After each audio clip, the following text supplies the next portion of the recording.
Ladies and gentlemen, good day and welcome to the Garware High-Tech Films Limited Q2 and H1 FY22 earnings conference call.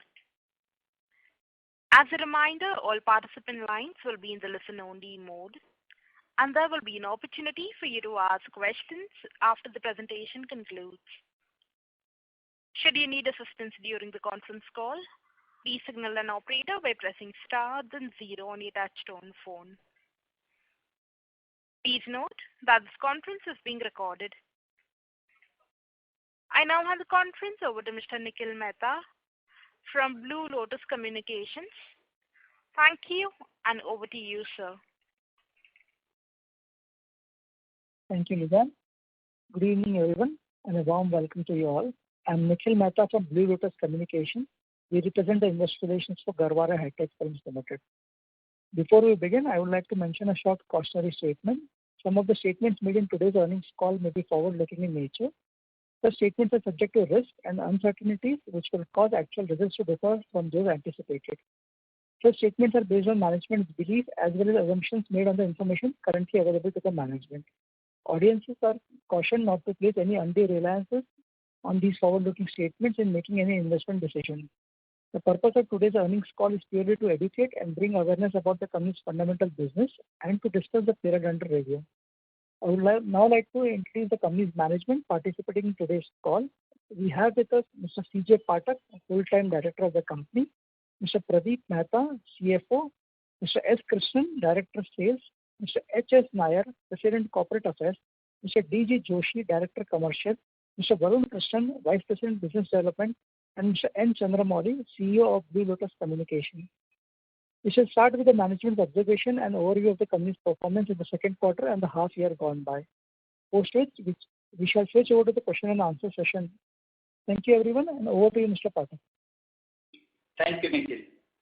Good evening, ladies and gentlemen, and welcome to the Q2 H1 financial year 22 earnings call. I hope all of you are keeping safe and healthy. Yesterday, we reported our Q2 and H1 FY22 earnings. Let me take you through some of the highlights and business developments, and I would like to start with 6 monthly financial result with a good note. Garware High-Tech achieved its ever highest TV 6 monthly consolidated revenue of 645 crores. That is 54% increase over the revenue of similar period of previous year, which was 418 crores, and earned PBT of rupees 111.97 crores as against 79.18 crores for the similar period previous year. The decisions made by the management for last few years have started bearing results. The strategic scalable initiatives, capacity enhancements, upgradation of existing capacities have all provided a route to superior quality of our product and their increased demand worldwide. The driving force behind all of our strategies is to deliver the best quality product to our customers. With our 75% of our sales coming from exports, we remain committed to the highest level of quality and consistency. I would also like to brief you about the logistic disruption prevailed all over the world for last 2 quarters. That there was a shortage of containers, and because of the lacks of containers stranded for clearance at various US ports, seaports, and the China seaports. Over and above that, there were shortage of drivers for the trailers in Europe, in USA. That has fueled these shortages, and the adverse relations between the countries like China and USA also fueled this shortage. So that has resulted in increasing the cost, and which has gone so heavy that it has, considering the sea freight from India to different destinations. Like for USA, it has increased by almost 5 times. Europe, it is increased by 3 times. Far East by 4 times. Middle East by 3 times. Latin America by 5 times. And over and above that, many shipping lines, they have reduced the quantities for some of the countries. So in such situation also, we could continue 100% capacity utilization of all our plants. We cater to all the customers all over the world, as we export to about 88 countries all over the world. And recent visit of our sales director, Mr. Krishnan, who will brief you afterwards, who has attended the SEMA show, which is one of the largest show in USA at Las Vegas, where he had a meeting with all our customers and distributors. They were so happy that in such an adverse condition, we could supply the best quality at best price and at on-time delivery. So, on the capex part, I would like to mention that as we are investing in the new lamination coating line, and the civil work is nearing completion, and most of the orders for the machines are already placed, and first consignment of the machine is already shipped, which is on the way. So we should be able to start the production as scheduled within the first quarter. We'll get the result of that, of the next year. Our company and its promoters have been in forefront of India's fight against COVID. We have developed a COVID care center at Chikilthana, MIDC Aurangabad, with a capacity of 125 oxygen beds, and handed it over to the Aurangabad Disaster Management Authority. Few other business and CSR developments have been highlighted in the press release. Now, I request Mr. Pradeep Mehta, CFO, to share the financial highlights. Thank you. Thank you, sir. Good evening, all. I shall be sharing a brief overview of company's financials during the quarter and half year gone by. Half yearly consolidated income has expanded by 56% to rupees 662 crore, and PBDT has grown by 39% to 126 crore. Company's net profit in H1 has risen by 54% to 79 crore, with EPS of 34.08. On consolidated basis of Q2 FY22, the company registered total income of 349 crore, with an increase of 39% over Q2 FY21. PBDT, that is profit before depreciation and tax, remained stable at 64 crore, while net profit improved by 15% to 43 crore. And earning per share for shareholder came in at 18.65. I would also like to share some additional financial and business metrics for your consideration. Exports contribution 78% to sales in H1 FY22, an increment of 50% on year-on-year basis, though last year it was a COVID period. And value-added films contributed 79% to sales compared to 76% in whole FY21. Company's improved financial performance is reflected in our return ratio also. At the end of half year FY22, we have achieved return on equity of 18.17% and return on capital employed of 23.64%. These are adjusted with revaluation reserve and annualized. Thank you all. And with this, we can now open the floor to the question and answer session. Thank you. Ladies and gentlemen, we will now begin with the question and answer session. Anyone wishing to ask a question may please press star and 1 on your touchtone telephone. If you wish to remove yourself from the question queue, you may press star and 2. Participants are requested to use handsets while asking a question. Ladies and gentlemen, we will wait for a moment while the question queue assembles.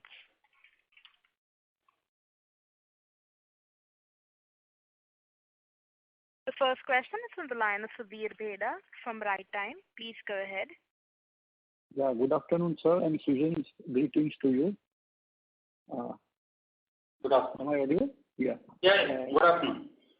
Yeah, sir, my question is, there is substantial reduction in the EBITDA margin. Year to year is almost 700, 800 point basis reduction, and Q on Q also it's almost 300 point reduction. But nowhere in the presentation or commentary it is mentioned that there is a huge reduction in the margin and reason for that. So it's surprisingly it has not been mentioned. So I would like to know, sir, what are the, apart from the freight cost, what are the other factors which led to this kind of erosion in the margin? Even the gross margin has also come down. So that is my first question. And second question, will there be any improvement in the margin going forward as we are entering into the seasonally good period? So this is my question, sir. Yes, certainly. The margins, as you said, have certainly reduced because the raw material, particularly the base fuel, because crude oil, which is a base for the pricing of the PTA and MEG, which are the main products. So the crude oil has rose from $40 per barrel to now it is $80 to $83 per barrel. So there is a straight jump of crude oil, and that has impacted the prices of the PTA and MEG, pure terephthalate, which are derived products from the crude. And that is one of the main reasons. Second variable. आपण call करत असलेल्या एअरटेल नंबरला आपला call होल्डवर ठेवला आहे. Hello. Yes, sir. Please proceed. Yeah. So second reason is the fuel oil, which is also crude based. That is also, because of crude has gone up, that has gone up. Third is the freight, which I just now mentioned. There was a disruption because of the container availability. So these are the three things which has gone up. As I mentioned in the last last time also, and this time also I'm mentioning, we recover this whenever there is an increase in the cost, that is recovered. But the increase is so rampant. Every day there is increase. So to recover this increase, it takes some time. There is a lag because we are exporting largely, about 75% is export. Yes. We have two business segments about the consumer product division and industrial product division. Consumer product division, we could recover 100% cost escalation. Industrial product division, partially we have recovered and we are in the process of recovery. Going forward, it will be recovered. Oh, great. Mm-hmm. So we expect the improvement in the margin in the current quarter as well. Certainly. Oh, great. That's a good news. And sir, what is the volume growth do you expect going forward as we enter the seasonally good period in the second half? Volume growth, if you can throw color on it. What was the volume growth in Q2 and what could be the volume going forward? As I mentioned that we are utilizing 100% capacity of all the plants, and in the same fashion, I think we should be able to do that. Mm-hmm.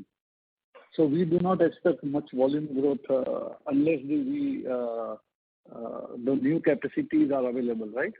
So it will be available from the Q1 of the capacity, and the new lamination which is coming in force from next year, April onwards, that will get added next year. Okay. Existing capacity we are using fully. Oh, great. And so my last question is about the land. So the land at Mumbai near Vile Parle, is it an industrial land or it is been converted into residential kind of thing? Yeah, it was an industrial land. It's been converted to commercial. Oh, great. That's another great news, sir. Thank you very much, sir, and thanks for the opportunity and all the best, sir. Thank you. The next question is on the line of Nisarg Vakharia from Lucky Investment Managers. Please go ahead. Yeah, good evening, gentlemen. Just to repeat the point on the gross margins. Over the last 4 quarters, our gross margins have gone from 68% to 56% today. And this is the lowest gross margin that the company is at over the last maybe 10 quarters or so. Now, the fundamental question that we have is that if we are a branded business, last quarter or 1 quarter before that, we had discussed that we have taken a price hike which is commensurate to the price increase and our margins will come back. So, have we enjoyed elevated margins at 24-25% because the crude was depressed? And does it mean that structurally our margins will be at 17-18% when the crude is at this level? That is my first question, sir. Yeah. So certainly when the crude was because we are in different business segment, and as I even mentioned last time also, that there are some contractual business where the contract are renewed on the renewal of the contracts, which is normally done at the end of after the end of the year. It is with the European segment. It is normally calendar year which is followed from January to December in the Europe, also in the US. So the contractual business which get renewed, but we have rather utilized force measure and renewed some of the price increase. We got the price increase, but as I said, there is a lag because we are in export business, and we recover that. We recover that. So margin will definitely will go up. So does it mean the margin has bottomed out at this level, sir?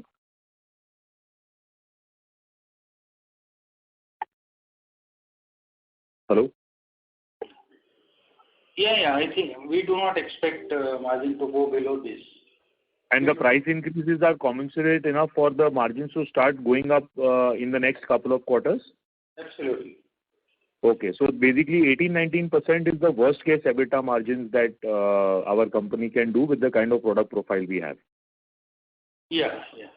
Okay. Now my second question is that obviously there has been a significant top line growth. So that top line growth is a function of the fact that the raw material prices have gone up, or is it volume growth that has ramped up in the several categories that we sell in? This is combination of both. One is price rise and second is the additional production. So additional can you quantify that difference between the two? Immediately I will not be able to give. That has come from both. Okay, but volume growth would be handy with you, no? So that's like basic data. What is the volume growth that we have seen Y on Y? The volume is again, as explained by Mr. Pathak on capacity utilization is almost 100%, and we have a different capacity in square feet and metric ton and all. So that is there. You can't have one single number, but maximum the raw material price increase has also boosted up the price. So if you want to see the which one is leading, so that price increase is the reason for the turnover growth. Okay. And a couple of quarters back, we had disclosed our ramp up in the paint protection business. And we had said that it is not meaningful contribution yet. So what is the development on the paint protection film business? Is it meaningfully contributing now to our top line and bottom line or not yet? That is in the process. Meaningful means when we will say meaningful, when we fill up the entire capacity for that purpose. Because the capacity is fungible, we are taking different products on the line, and there is a significant increase in the volume of PPF. It is getting very well accepted all over the world. We have sampled out, samples are getting approved, and in the SEMA show, which Mr. Krishnan will elaborate on that, there we had kept a demo, we had kept a car, and a lot of people visited, thousands of people visited. They have taken the demo, they have done it by their own hands, and they are more satisfied about that. So that will improve, absolutely.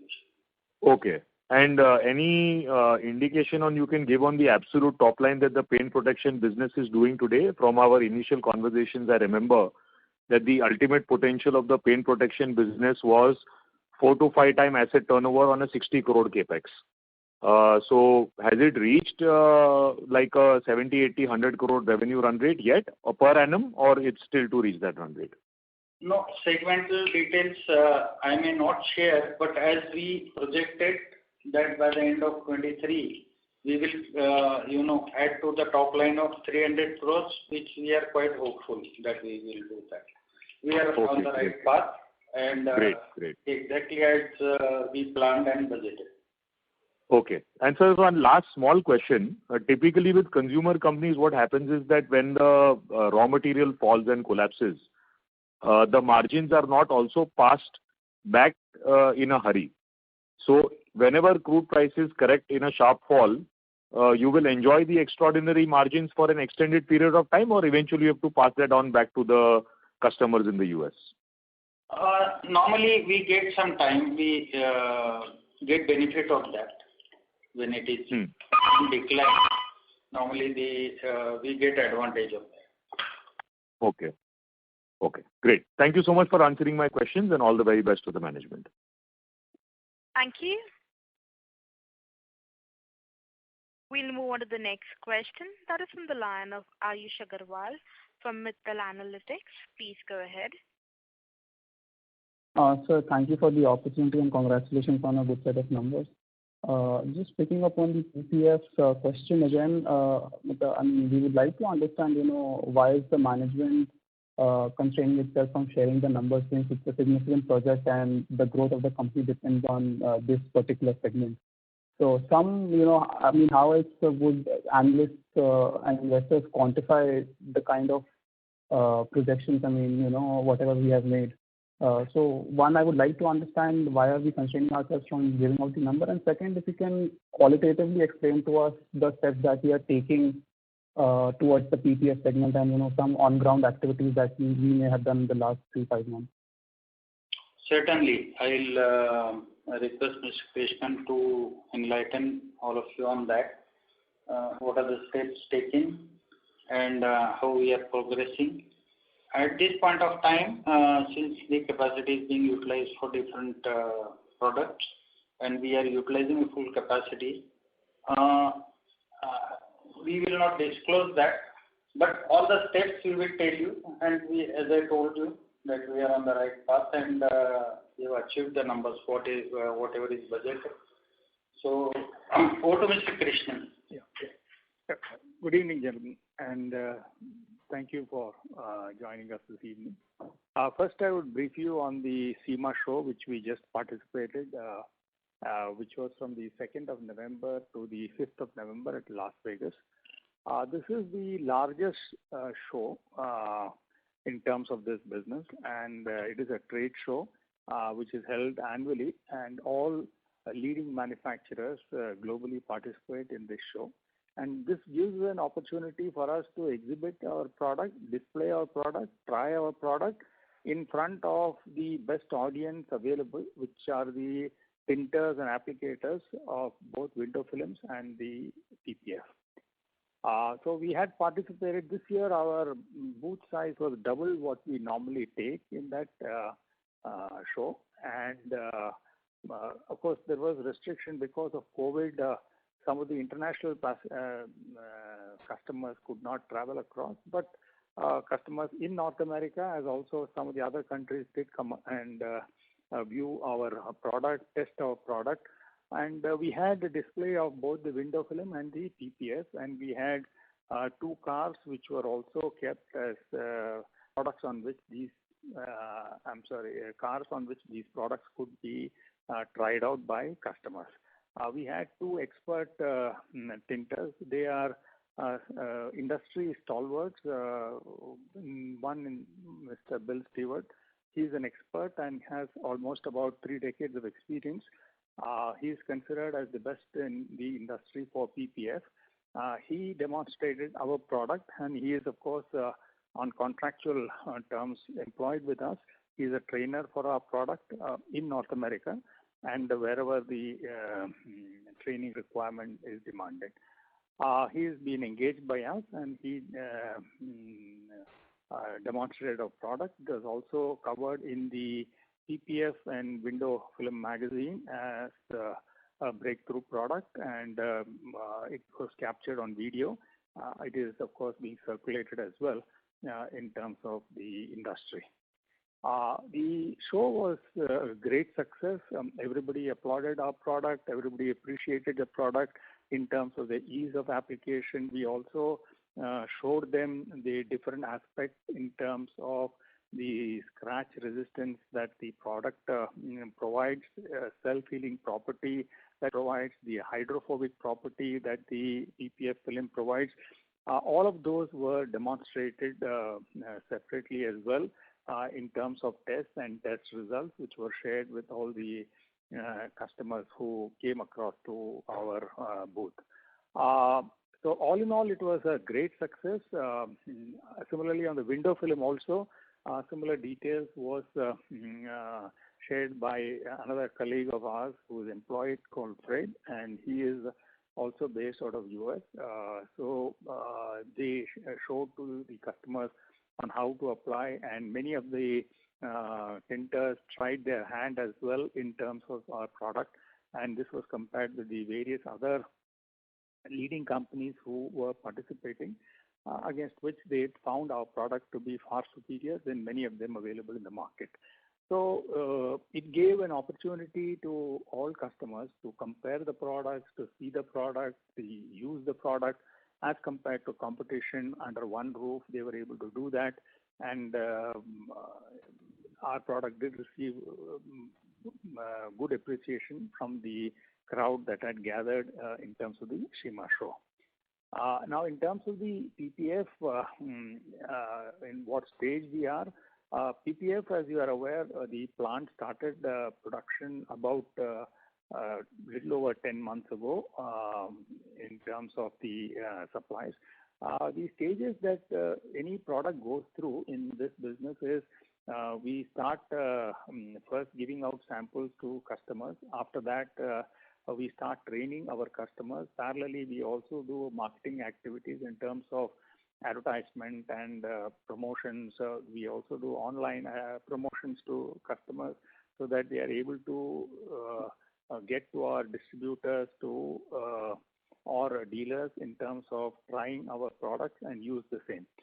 We have completed all that. We have started receiving regular orders from our distributors from various markets, and we have started getting repeat orders as well. And month on month, these numbers are improving, as was mentioned, and we are quite hopeful we should be able to meet the target that we have committed by 2023 in terms of a full utilization of the PPF line. Thanks for the insights, Mr. Krishnan, sir. I have one more question for you, sir. Right now, what number of tinters, in our network would be using PPF, whether it be global or other brands?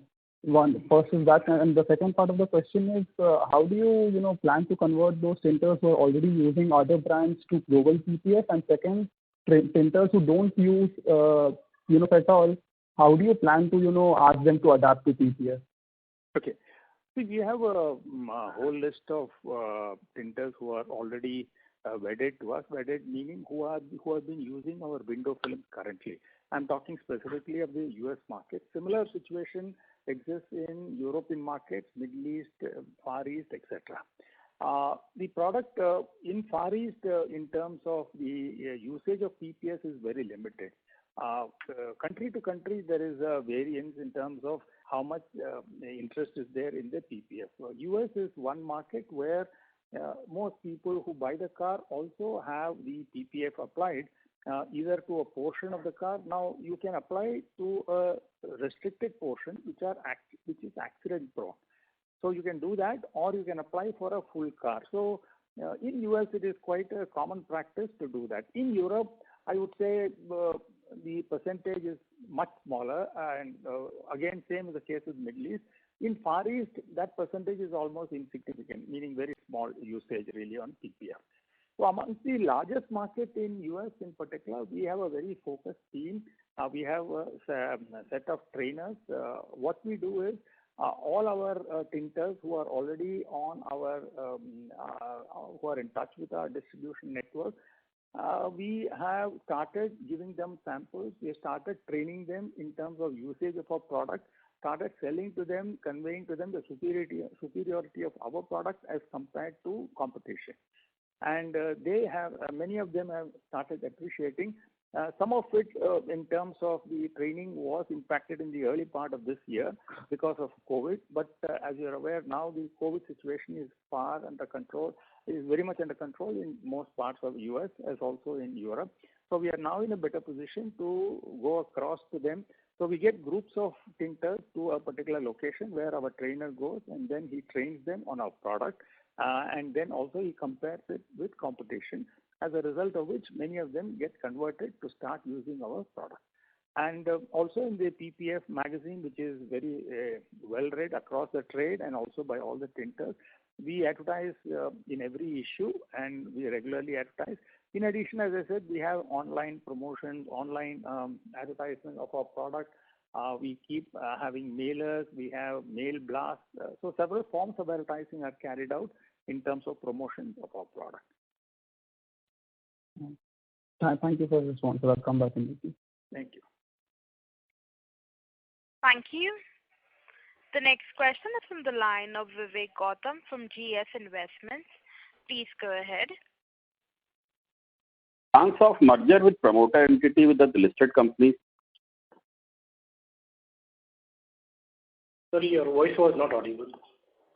Sir, any plans of merger of promoter entity with our listed company, sir? Right now, no. And the land which you hold, will minority shareholders benefit out of it, or it will be a hope story only? No, I have not understood. Sir, there is a bit. Monetization, all shareholders will get benefited. But yeah, because sir, one thing we have to. With any plan on that, once it is done, that will be approved by the board and that will be known to everyone.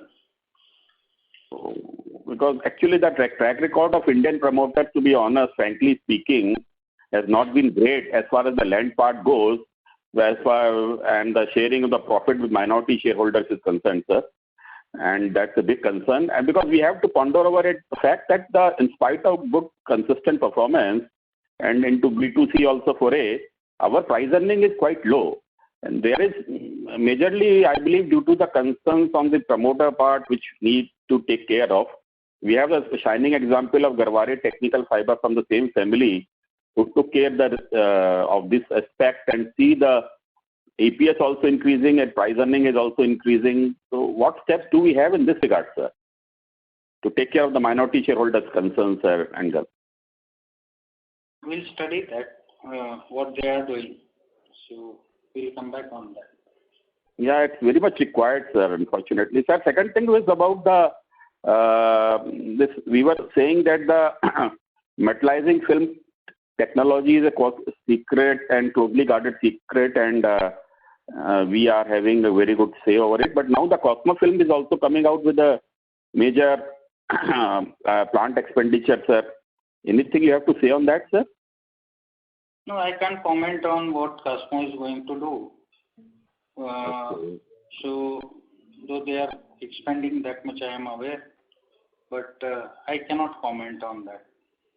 But the pie is big enough for both of us, sir, in case they commission up or do, it will have some impact on our margins and top line also? The products are different, so I don't think that should impact. Okay, sir. And basically that compensation part has also come up after the result, that again the compensation has been increased to the promoters substantially. You have to say anything on this regard, sir? No, that is after following all the necessary procedures. So I cannot comment on that. So yeah, so we have to sir ponder over it, why our company, in spite of giving good such numbers, consistently at a low price earnings, sir. We need to take care on that part, sir. Thank you. Certainly we will look at it. Thank you. Thank you. We'll move on to the next question. That is on the line of Kumar Ashish, an investor. Please go ahead. Yes, good evening, sir. Good evening. Previous quarter, you had mentioned that you are going to listing on NSE, that the National Stock Exchange. So we have any update on the same? Yeah, Mr. Hari, would you like to take this? Yes, sir. Previous quarter call, you had mentioned that you are going for listing NSE, National Stock Exchange. So have any update on that? No, certainly. I am asking my colleague, Mr. Hari. Yes, we have already made an application to NSE and they are in the process of looking through our application. So we will, it's a process which is now to be dealt by NSE and we will come to know maybe within their time schedule. So it's done. Our application vis-a-vis what has been said has been done. Okay, sir. Thank you. Thank you. Oh, just one question. Okay. Thank you. The next question is from the line of Keshav Garg from TCIPS. Please go ahead. Sir, I wanted to understand that in last year, third quarter, December quarter, company did 70 crore of EBITDA.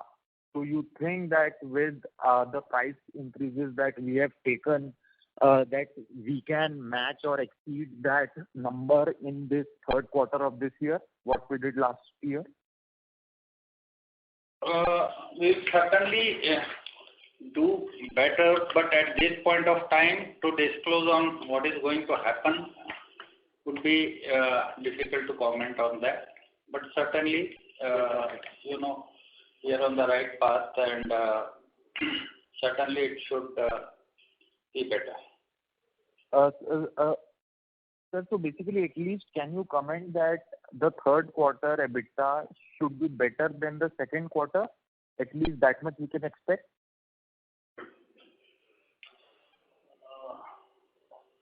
Third quarter we have just passed 1.5 months.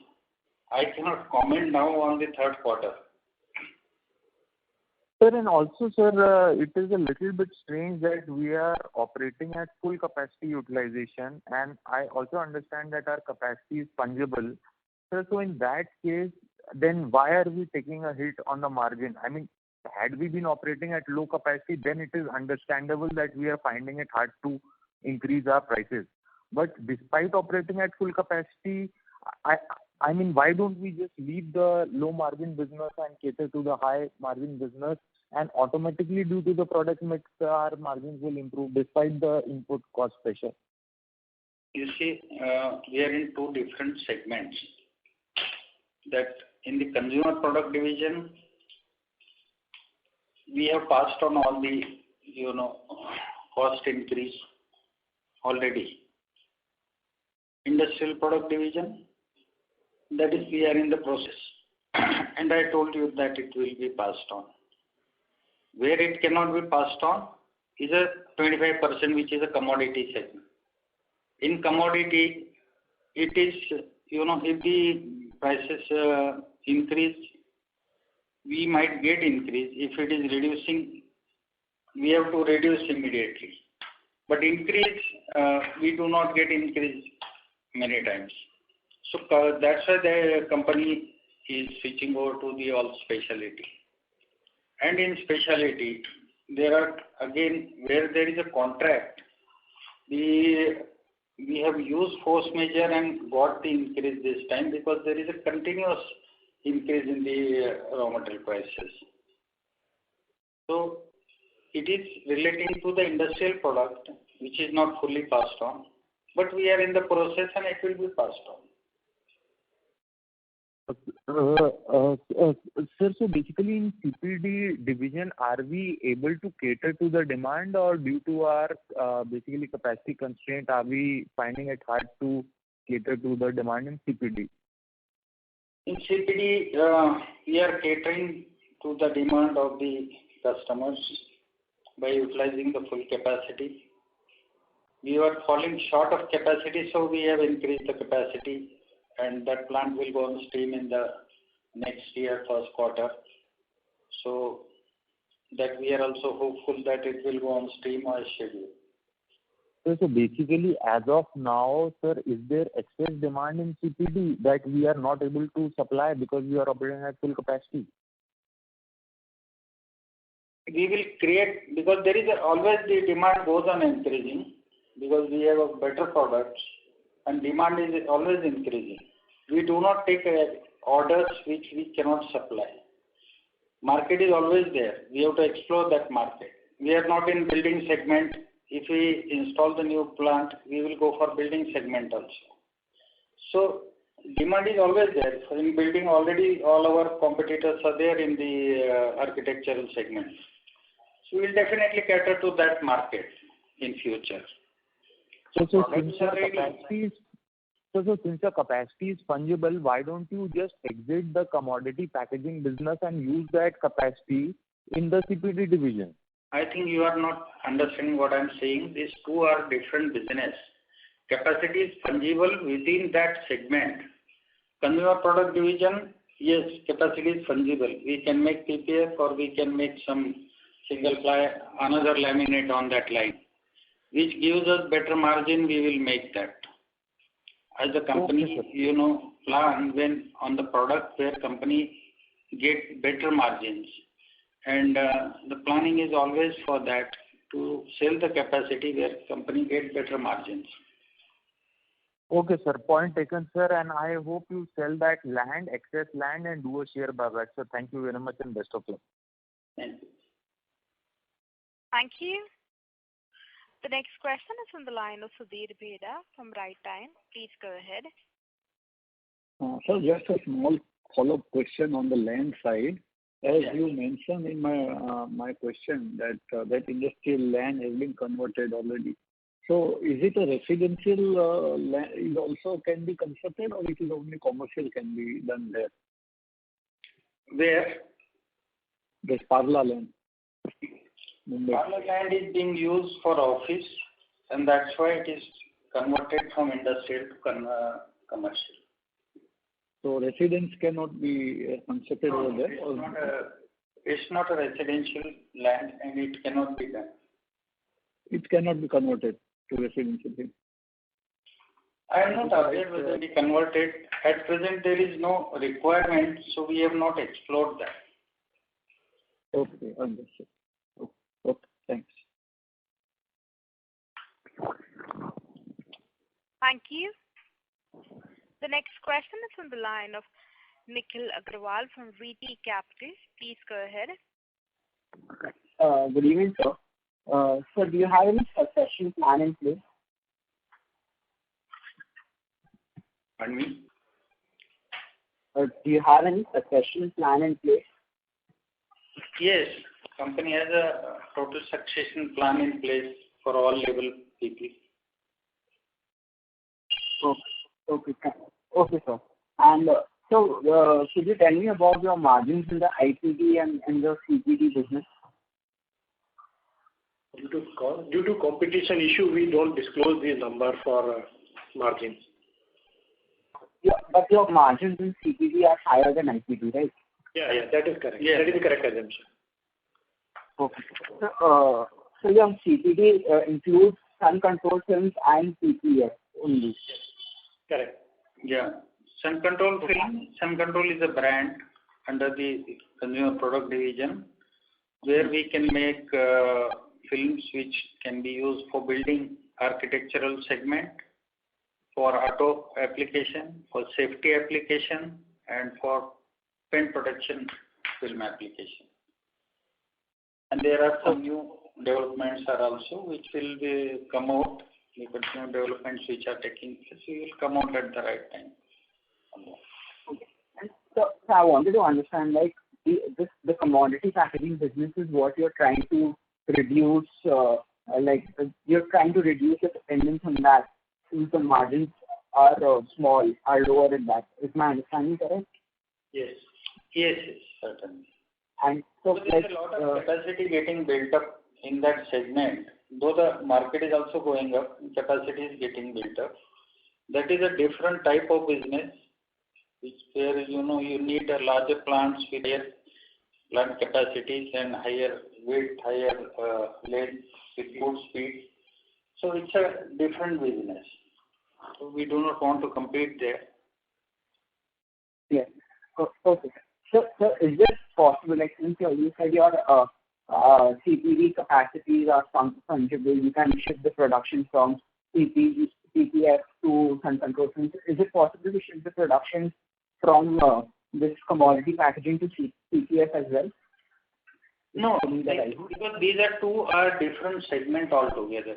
The plants are different, their raw materials are different, their processes are different.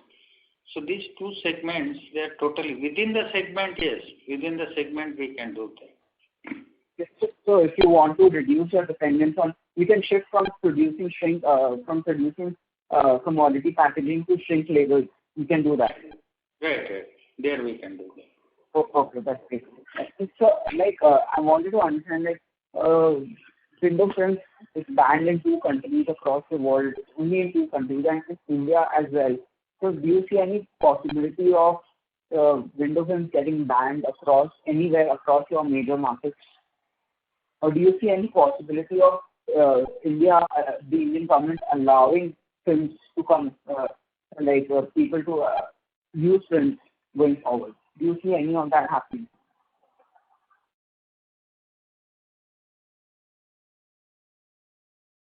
Mr. Pathak has got disconnected. Give us a minute. So you're reconnected.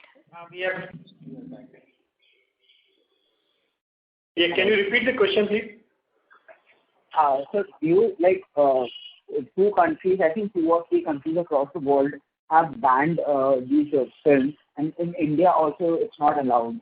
So do you see any possibility of more countries across the world banning? Is there any I know it's hard to predict what governments do, but is there any possibility of that happening? Is it in the are governments talking about banning it? Anything you know about across your major markets, basically? You see, there are only 3 countries where there is a ban. One is Pakistan, second is Uganda, and third is India. India, it was banned on a technical ground with the order of the Supreme Court that there is no specific mention of use of film for tinting.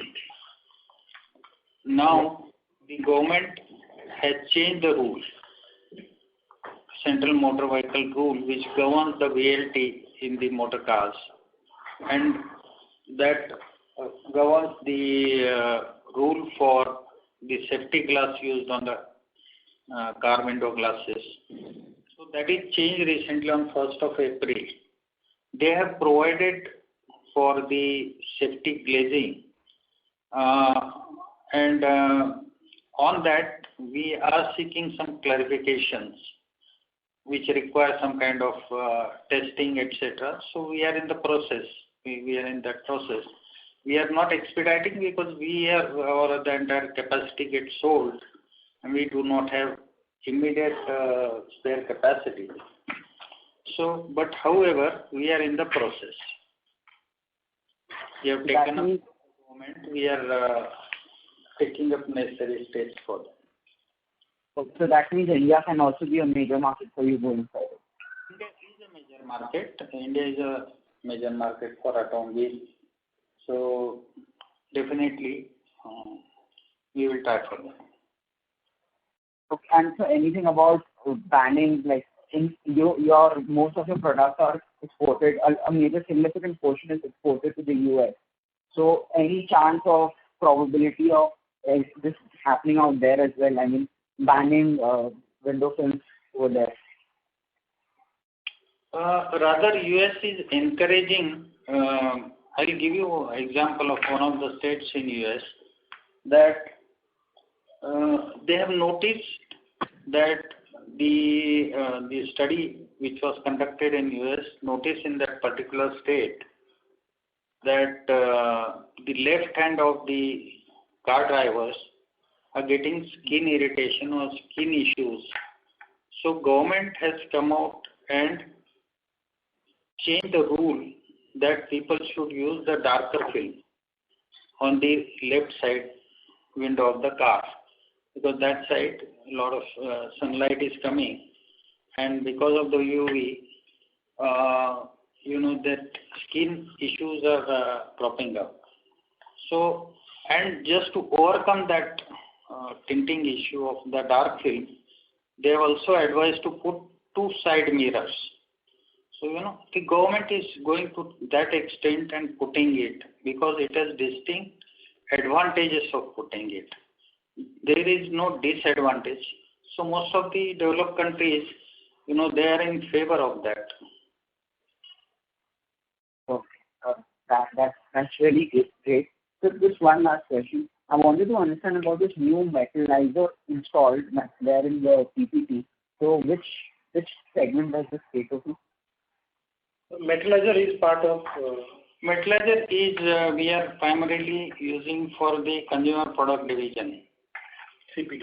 So different kind of metallizing. What someone has used us just now about the metallizing capacity being increased by a Cosmo film. So Cosmo film is into the flexible packaging segment. The technology used for the flexible film, which is metallizing, and for the solar metallizing is different. At present, no one in India is having that kind of technology for solar metallizing, which we are having. So this is different. This will not lead to capacity enhancement. It will just lead to better quality of product. Is my understanding correct? I have not understood. Couldn't hear you properly. This metallizer, the installation of the metallizer, it will not lead to capacity expansion. It will lead to a better quality of product. Is my understanding correct? Absolutely. Okay. Thank you, sir. That's it. Thank you. Ladies and gentlemen, that was the last question. I now hand the conference over to Mr. Pathak for his closing comments.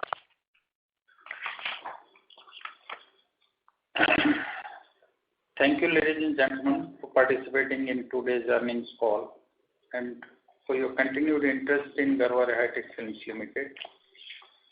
Our IR team will be available for any follow-up questions you may have. Wishing everyone a great evening. Thank you so much. Thank you. Ladies and gentlemen, on behalf of Garhware Hi-Tech Films Limited, that concludes this conference call. We thank you for joining us, and you may now disconnect your lines. Thank you.